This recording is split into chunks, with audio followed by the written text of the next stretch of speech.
Hello everybody. In this video we're going to take a look at rigging.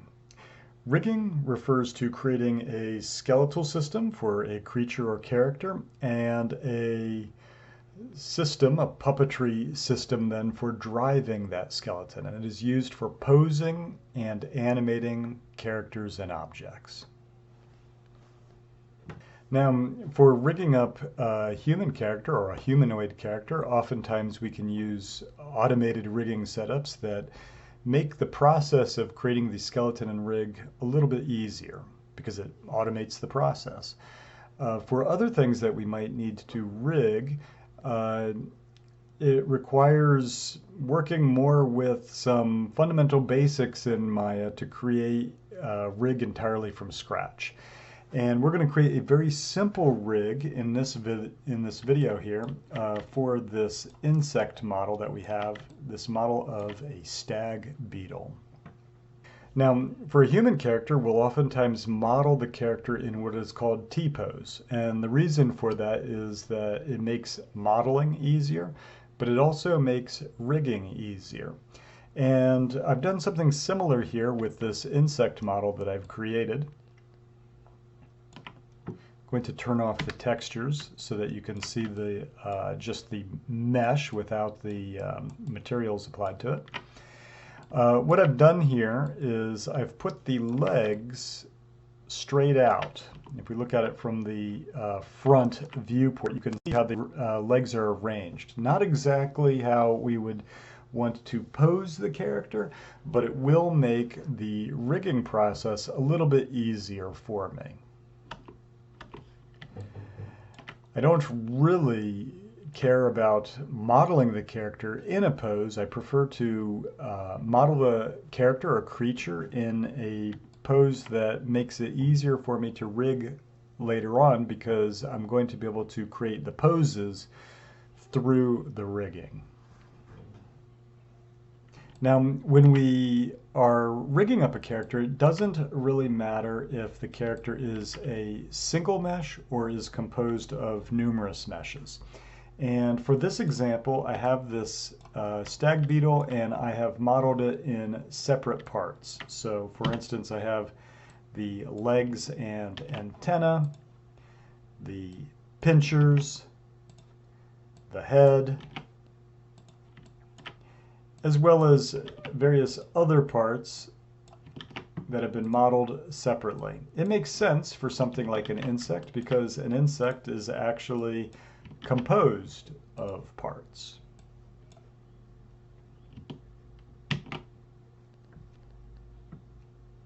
But everything I'm going to show you would also work if we just combined everything on this mesh and made it into a single mesh. To better see the mesh, I think I'll go ahead and go to shading and turn on wireframe. And I may also be periodically turning on X-ray so that we can see through the mesh. I might go ahead to my other panels here as well and turn on the wireframe.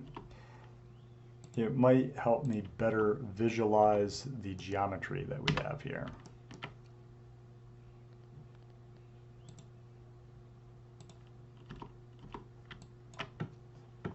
Now, usually when we create a rig, we're using joints or creating a skeleton. And to do that, you should go to your drop down in the upper left corner and change over from modeling or whatever other one that you're in and switch it to rigging. And you'll see then that that'll give us some different options here. And we'll find the tools for creating a skeleton here under skeleton, create joints. I'm going to go ahead and open up its options and go ahead and just reset the tool just to make sure that it's at its default settings. And let's take a look a little bit at how we create a skeleton. I'm going to go to my side viewport and I'll just click once, twice, 3 times, 4 times, and press enter. And this is a joint chain. In fact, you can see if we look in our outliner here that we have joint number 1. If I shift click on the plus, we'll get the hierarchy here. We created 4 joints. It automatically creates the hierarchy. Notice that because I created it in my side viewport, that it actually lays along that plane, along the grid in the side camera. If we were to go over to the front camera and create another joint chain, 1, 2, 3, 4, 5, you'll notice that it's oriented differently. It, on the other hand, is oriented on that grid, on that plane from the front camera. Same thing with the top.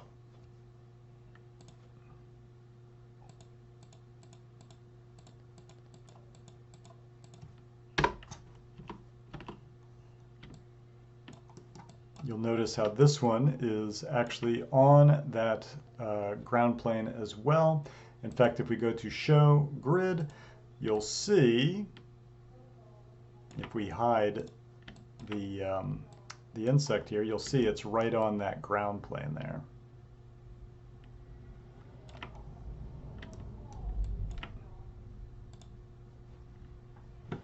So we have 3 different joint chains here, 1, 2, and 3.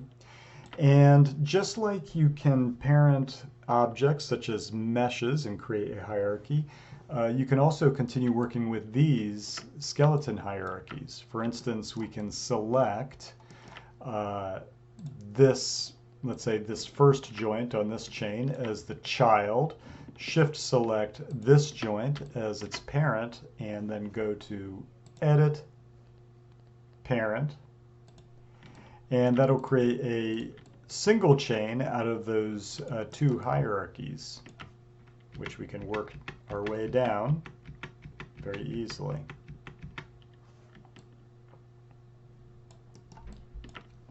This time we'll select the root of this chain now as the child, shift select this joint as its parent. Instead of going to Edit Parent, I'll simply type P. P is for parent, and now we have a single really long joint chain here.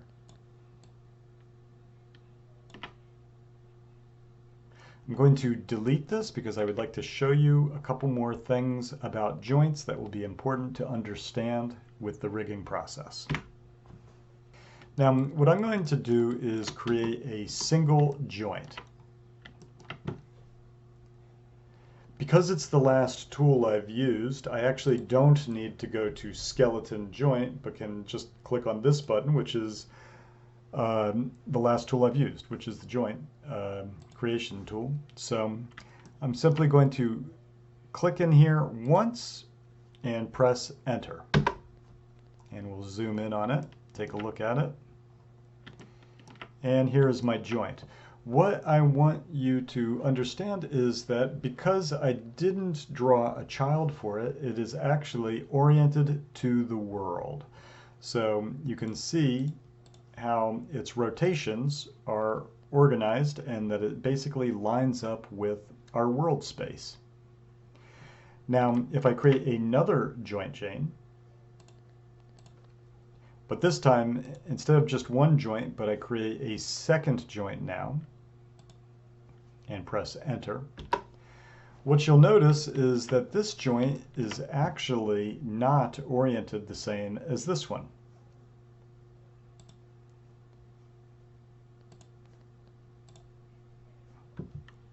That is because when you create these joint chains, what happens is that you create the parent, you click on the child, and then it reorients the skeleton to point down the length of this joint. That's what's going to allow us to rotate in this axis, or this axis, or we'll be able to see this better in the perspective view. It'll allow me to rotate in the Y, the Z, And then the X rotation here will actually rotate it along its length like this.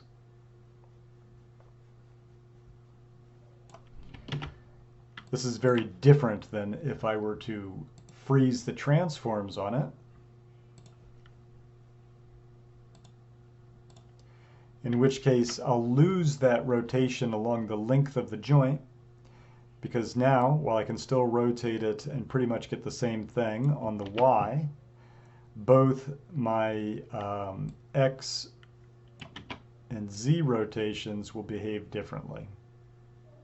So that is a very important thing to understand about the joint creation, that every time you click when you're creating initially, it will cause the parent to point directly at the child.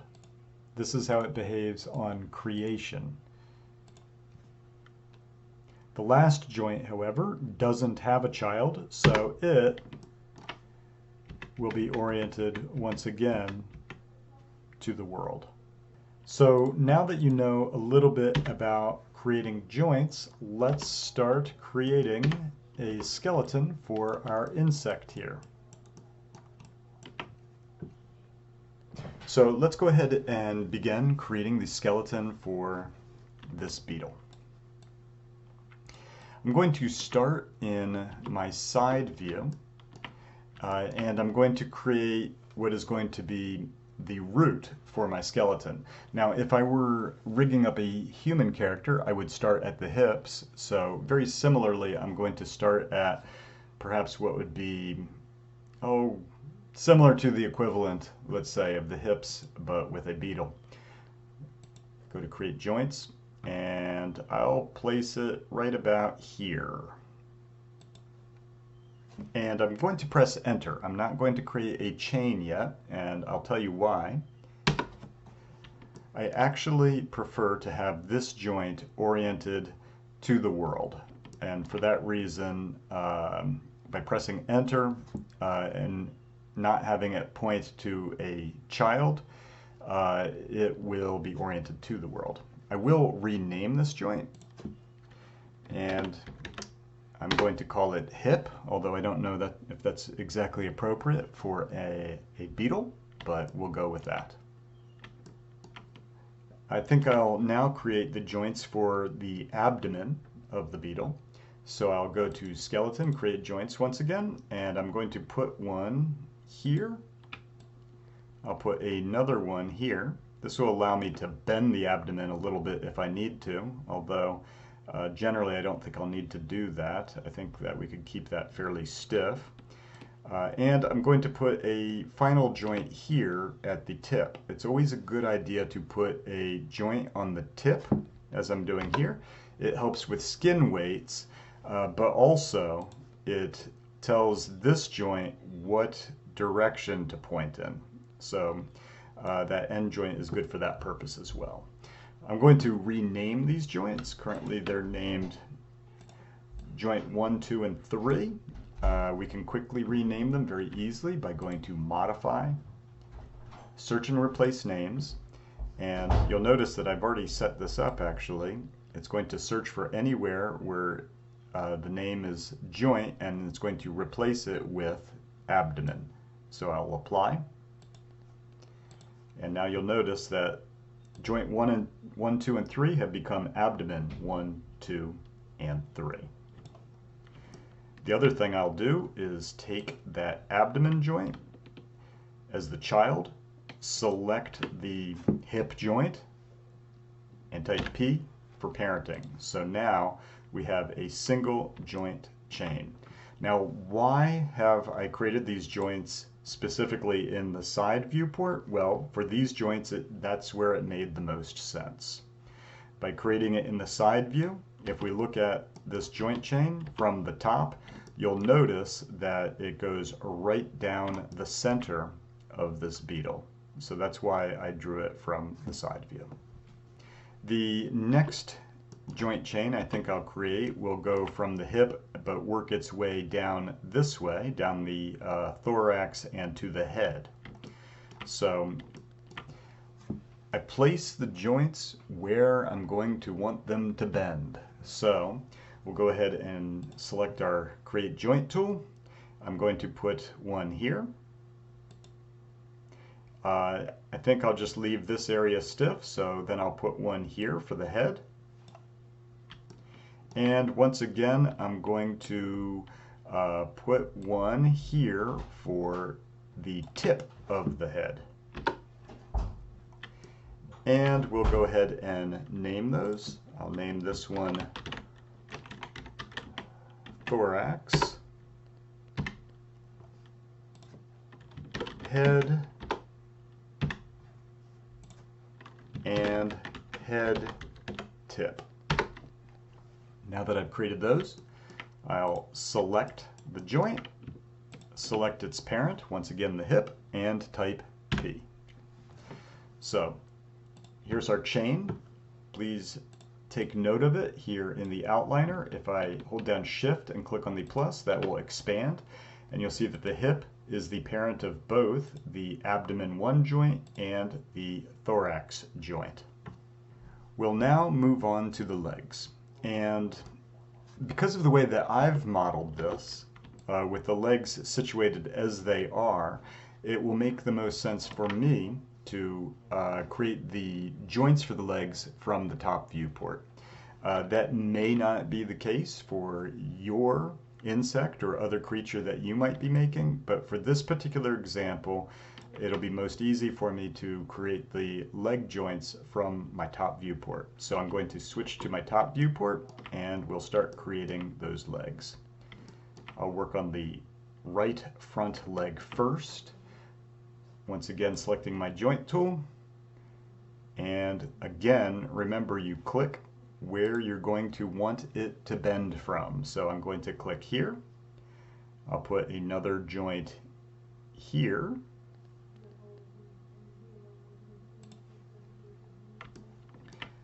One here. And again, we'll put a tip joint located here. And I will press enter.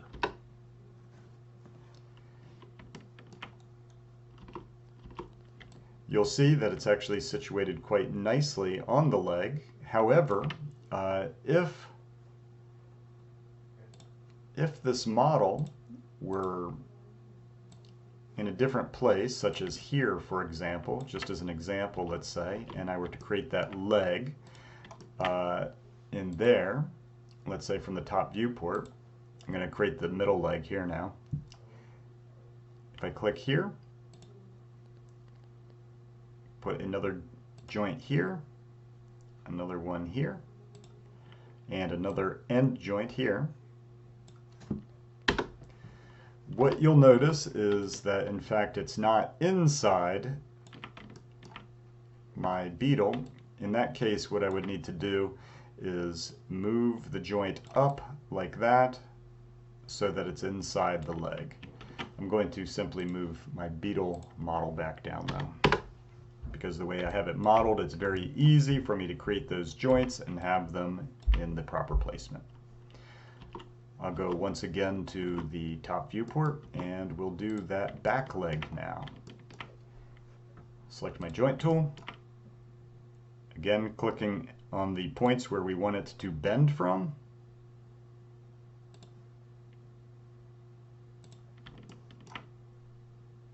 And putting an end joint in there.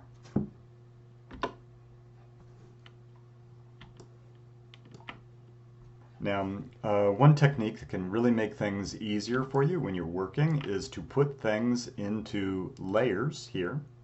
And I currently have my mesh, or meshes rather, in this layer called mesh layer, so you can see I can quickly hide and unhide it. And if I click on the third box here, once it becomes template, third time it becomes a reference.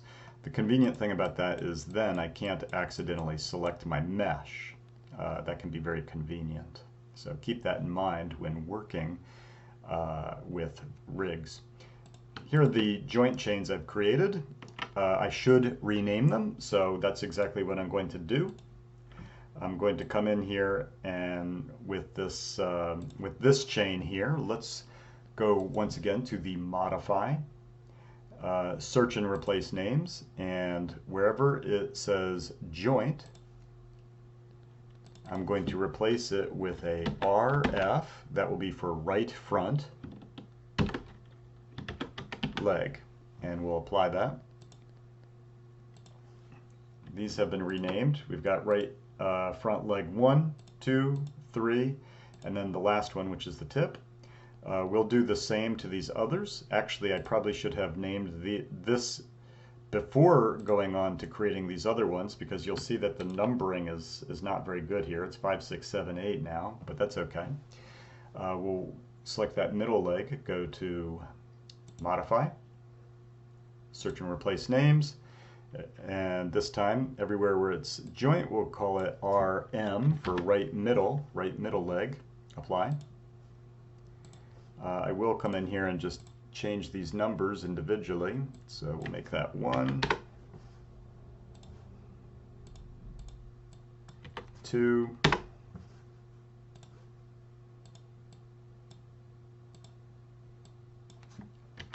3, and 4. And we'll move on to the back leg. Once again, I'll go to modify, search and replace names. Everywhere where it says joint, we'll call it RB leg. Apply. And with this example also, once again, I need to go and change those numbers. Not absolutely necessary, but I think it just makes sense. It makes it a little easier to understand what I'm looking at.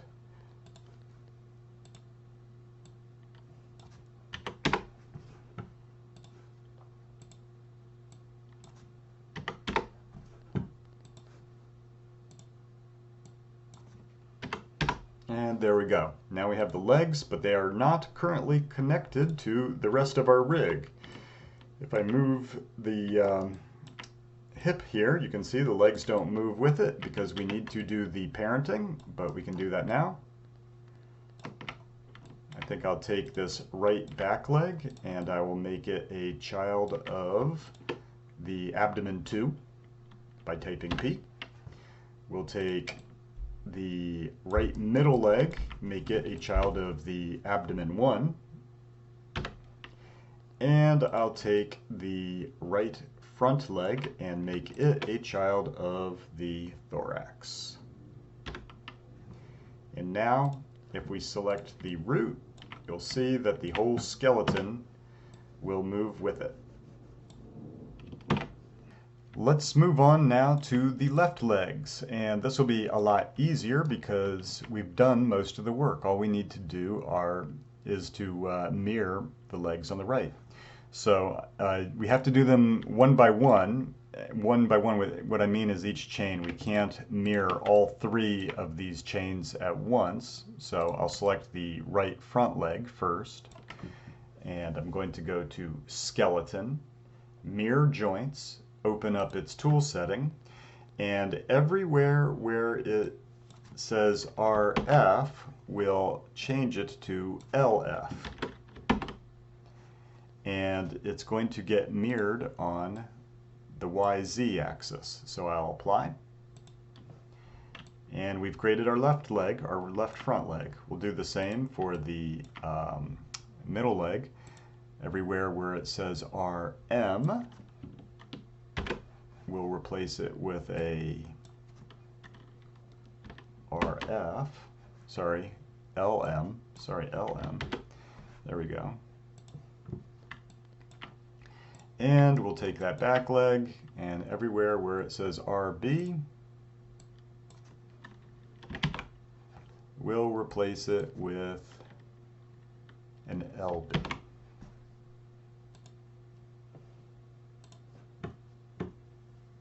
So here's what our entire skeleton looks like right now. If I move it up and out of the insect, you can see here's what our hierarchy looks like. We'll probably want to be able to animate the antenna on this beetle. as well as these pinchers. So let's go ahead and create some joints for that as well. And this will be a little bit more tricky. Let's just take a look at how we can accomplish that. I'm going to go to my front viewport, similarly to the way that we created the legs, and we'll just take a look at what the situation is going to be here. So if I go to skeleton, create joint, and I start clicking like this to create these joints, and press enter, what you'll notice is that it is actually here. And if we move it up, this form is a little more complicated. It's not quite straight like I modeled these legs. Now we could just take this, I suppose, and move it up, and take this joint and move it up like that, and move that up like that. But then we run into the issue of the orientation not running down the length of the skeleton anymore. In particular, the rotate X. You can see that it's going to rotate like this instead of down the length of it. So let's take a look at another way that we can create the skeleton for these antennae. I'm going to make sure on my layers here that it's not a reference. I do want to be able to select the mesh here. And I'm going to go to my skeleton, create joints tool, but I'm going to open up its options. And in the options, there is a setting here called projected centering. And if we enable projected centering, what it will do is it will attempt to center the joint within the mesh. So let's see how we can use that. This time I will not be working in my top viewport. In fact, I will be working in my perspective viewport. I want to have a bone at the base of this antenna here, so I'm going to click here. I want to have one here on this kind of elbow-like area of the antenna, so I'll click there. Perhaps one here. And we'll put one at the tip as well. And I will press enter. And you can see that this has actually done a pretty good job of centering these joints within the mesh. And on top of that, it did a pretty good job making sure that our x-axis will rotate pointing to its child. So that should work out quite well. Let's go ahead and name these.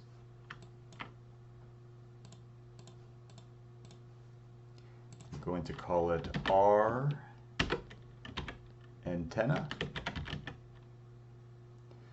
Call R antenna 01.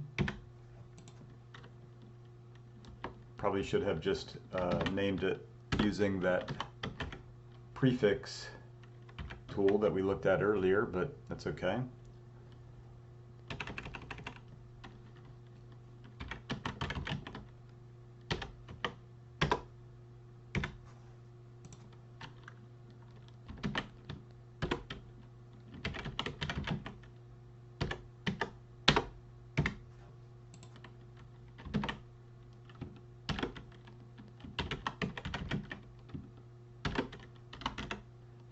And there we go. We can make this joint a child of the head. Select the child, shift select the parent, type P. Once again, we can go to skeleton, mirror joints. We'll take R underscore and change it to L underscore, apply. And we now have its mirror created as well.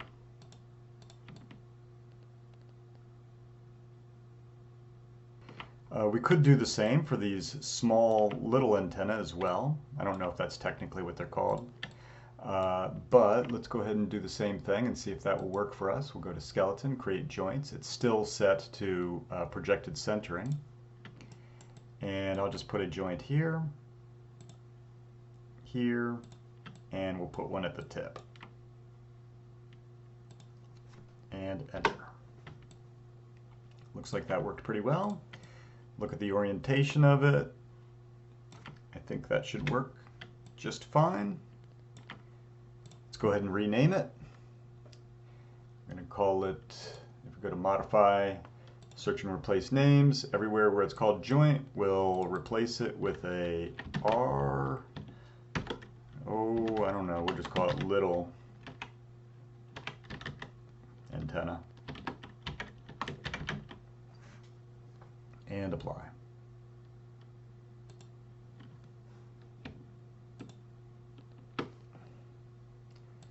Go ahead and mirror that. Skeleton, mirror joints. Everywhere where it says R underscore, we'll change to L underscore. Mirrored across the YZ in this case. If you ever mirror it on the wrong axis, just undo and then explore and experiment with which axis you actually need to mirror it on. Go ahead and apply that.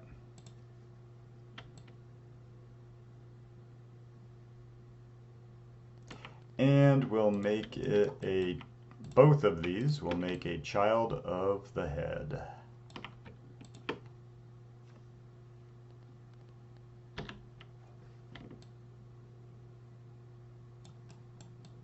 And finally, we have the pinchers. Now, the pinchers don't really need to deform. They need to rotate here at their base.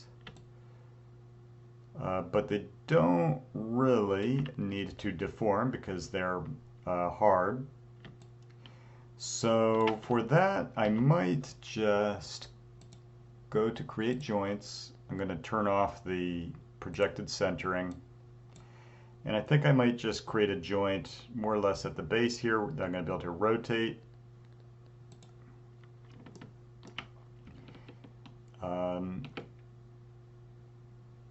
And let's see, how shall I do this? I'm just going to draw this straight out like this.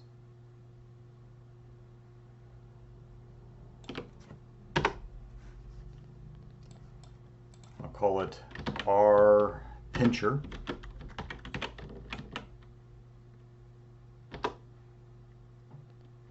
Maybe R pincher tip.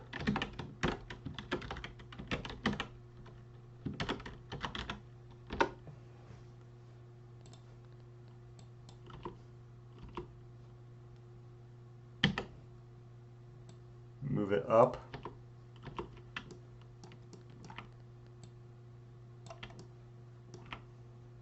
And with this particular example, I'm going to go ahead and move this tip just as a visual to show me approximately where the end of the pincher is. But I don't really care that the joint is not going to be able to rotate so much on the X. I think I really only need it to rotate more or less in this axis. So I think that should be fine. I'm just going to move this down like this, just as kind of a visual to help me see where the pinchers pinch. That should be fine. You can see that's going to work fine. As far as its rotation, we'll select that joint, select the head. Notice I'm selecting the head, not the head tip joint that I had created, but the actual head. We'll type P. We'll go ahead and mirror that joint. Skeleton, mirror joints. Everywhere where it says R underscore, we'll change to L underscore, apply, and now we have the other pincher bone. And this should be, more or less, this should be our completed skeleton here. Here's what the entire chain looks like, if you want to see. This is what our entire hierarchy looks like.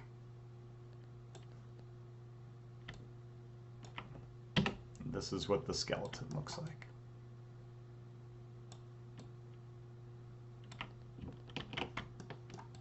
So we've created the skeleton for this beetle model.